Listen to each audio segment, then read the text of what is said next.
ایرانی وزیر خارجہ عباس عراقچی اور چینی ہم منصب کے درمیان رابطہ ہوا ہے۔ ایرانی میڈیا کے مطابق عباس عراقچی اور چینی وزیر خارجہ وانگ جی نے ایران پر مسلط امریکہ اور اسرائیلی جنگ اور خطے کی صورتحال پر تبادلہ خیال کیا۔ گفتگو کے دوران ایرانی وزیر خارجہ نے چینی ہم منصب سے کہا کہ ایران سلامتی کونسل کے ممبران خصوصاً چین اور روس سے جنگ ختم کرانے کی توقع رکھتا ہے۔ ایران توقع رکھتا ہے کہ چین اور روس جارحیت کے خلاف سخت موقف اختیار کریں اور امریکہ کو سلامتی کونسل کا مزید فائدہ اٹھانے سے روکیں۔ عباس عراقچی نے ملائیشین وزیر خارجہ سے بھی بات کی۔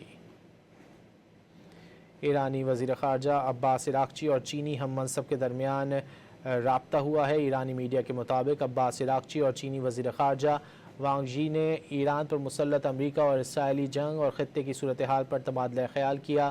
گفتگو کے دوران ایرانی وزیر خارجہ نے چینی ہم منصب سے کہا کہ ایران سلامتی کونسل کے ممبران خصوصاً چین اور روس سے جنگ ختم کرانے کی توقع رکھتا ہے۔